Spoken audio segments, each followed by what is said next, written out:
बीतेगा ये दौर और वो दौर भी बीत जाएगा। संघर्ष की इस आंधी के बाद एक नया दौर आएगा। चलते रहना बिना डगमगाए, एक दिन ये जमाना तुम्हारे गीत गाएगा। પોલીસમાં ભરતી થવું એ નોજવાનો માટે ગર્વની વાત છે, માટે જ લાખોની સંખ્યામાં ઉમેદવારો આવેદન કરે છે। ભરતી પ્રક્રિયામાં પારદર્શિતા અને ઉમેદવારોને કોઈ અગવડતા ન પડે તે માટે ગુજરાત પોલીસ ભરતી બોર્ડ કટિબદ્ધ છે। અદ્યતન ટેકનોલોજી અને સીસીટીવીથી સજ્જ ગ્રાઉન્ડ અને ઉમેદવારોને આપવામાં આવતું સતત મોટિવેશન ભરતી પ્રક્રિયાને પારદર્શક તો બનાવે છે, સાથે દરેક ઉમેદવારોને પોતાનાપણા જેવી હૂંફ પણ આપે છે। ભરતી પ્રક્રિયાને હજુ સરળતાથી સમજીએ। સૌથી પહેલા મુખ્ય દ્વારથી કોલ લેટર અને ઓળખપત્ર ચેક કર્યા બાદ ઉમેદવારોને ગ્રાઉન્ડમાં પ્રવેશ મળે છે। ત્યારબાદ દરેક ઉમેદવાર હોલ્ડિંગ એરિયામાં પ્રવેશ મેળવે છે। અહીંયા જરૂરી સલાહ સૂચન કરવામાં આવે છે અને ત્યારબાદ ચેસ્ટ નંબરની ફાળવણી RFID ટેગ લગાવવામાં આવે છે। ત્યારબાદ ઉમેદવારોને રજિસ્ટ્રેશન ડિપાર્ટમેન્ટમાં મોકલવામાં આવે છે, જ્યાં અલગ અલગ 10 જેટલા કાઉન્ટર પર હાઈટેક ડિવાઇસીસ દ્વારા ઉમેદવારોનું સ્કેનિંગ, બાયોમેટ્રિક્સ અને ફિંગરપ્રિન્ટ તેમજ ફોટોગ્રાફ્સ વડે રજિસ્ટ્રેશન થાય છે। ત્યારબાદ ઉમેદવારો હોલ્ડિંગ એરિયા 2 માં પ્રવેશ મેળવે છે। અહીંયા ફરી એકવાર RFID ટેગ, ચેસ્ટ નંબરની ચકાસણી થાય છે તેમજ દોડ માટે જરૂરી સૂચન પણ આપવામાં આવે છે। Good morning to all. Running માટે તૈયાર છો તમામ?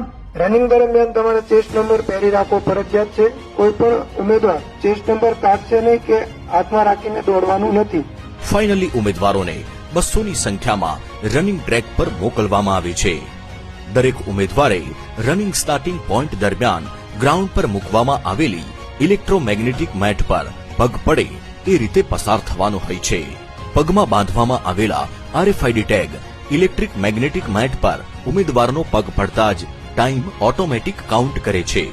ગ્રાઉન્ડ પર રાખવામાં આવેલી વોચ ઉમેદવારોને સમય જોવામાં મદદ કરે છે અને સતત આપવામાં આવતું મોટિવેશન માહોલને હળવો ફૂલ બનાવે છે। રનિંગ દરમિયાન કોઈ ઉમેદવારને મેડિકલ ઇશ્યુ થાય તો એના માટે 108ની સાથે ડોક્ટરોની ટીમ સતત ખડે પગે રહે છે। દોડ પૂરી થયા બાદ ડી રજિસ્ટ્રેશન કાઉન્ટર પર પાસ થયેલા ઉમેદવારોના કોલ લેટર પર ફિઝિકલ એફિશિયન્સી ટેસ્ટ એટલે કે PET પાસનો વાદળી કલરનો સિક્કો લગાવવામાં આવે છે, જ્યારે નાપાસ થયેલા ઉમેદવારોના કોલ લેટર પર PET ફેલનો લાલ કલરનો સિક્કો લગાવવામાં આવે છે। પાસ થયેલા ઉમેદવારોનું કાઉન્ટર 10 પર ફરી એકવાર બાયોમેટ્રિક, ફોટોગ્રાફ દ્વારા વેરિફિકેશન અને ત્યારબાદ મેડિકલ ટીમ દ્વારા ઊંચાઈ અને છાતીની માપણી થાય છે। તમામ પ્રક્રિયા વિથ ફોટોગ્રાફ અને અંડર CCTV સર્વેલન્સ થાય છે। યાદ રહે, મહિલા ઉમેદવારો માટે ચેસ્ટનું માપ નથી હોતું। સંપૂર્ણ પ્રક્રિયા બાદ ઉમેદવારોને શારીરિક માપણી અંગે અસંતોષ હોય તો અપીલ બોર્ડના કાઉન્ટર પર ફેર માપણી અંગે રજૂઆત કરી શકે છે। આ તમામ પ્રક્રિયા ગાંધીનગર સ્થિત પોલીસ ભરતી બોર્ડ કંટ્રોલ રૂમ દ્વારા સતત મોનિટરિંગ કરવામાં આવે છે।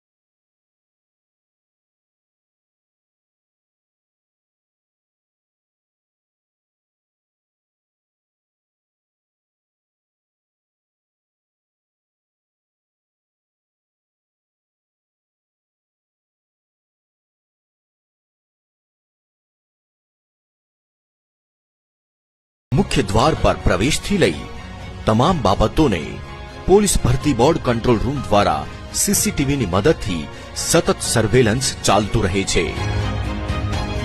પોલીસ ભરતી બોર્ડ આવેલી ફરિયાદોનું નિરાકરણ કેટલી સરળતાથી અને ઝડપથી થાય છે તે સુનિશ્ચિત કરે છે। ગુજરાત પોલીસ પાસ અને નાપાસ તો સંઘર્ષમય જીવનનો એક હિસ્સો છે, પણ હા, દરેક ઉમેદવાર ગ્રાઉન્ડ પરથી એક યાદગાર અનુભવ લઈને ચોક્કસ જાય છે.